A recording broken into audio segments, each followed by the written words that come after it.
À grande vitesse, l'air devient un obstacle majeur pour les voitures. Cette force invisible, appelée résistance aérodynamique, réduit l'efficacité du véhicule et augmente la consommation d'énergie. Mais, et si nous pouvions exploiter cette force pour optimiser nos voitures?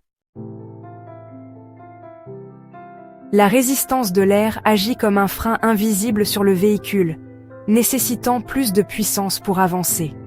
Elle dépend de plusieurs facteurs: la vitesse, la forme du véhicule et la densité de l'air.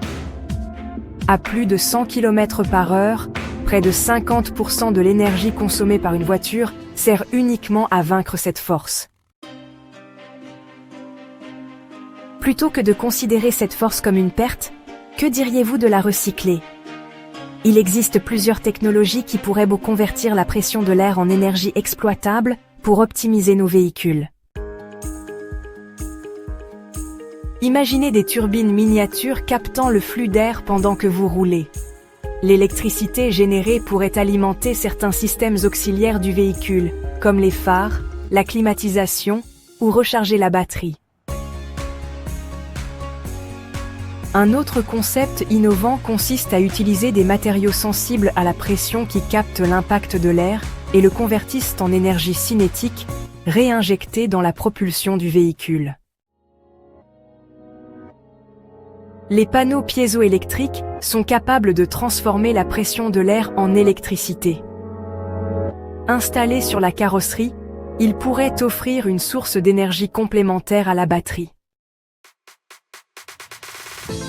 Avant même de récupérer l'énergie de l'air, il est essentiel de réduire sa résistance.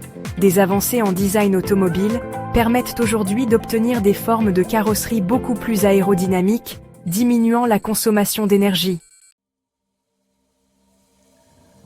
Grâce aux progrès technologiques, l'exploitation de la résistance de l'air pourrait devenir une solution clé pour rendre nos véhicules plus autonomes et économes en énergie.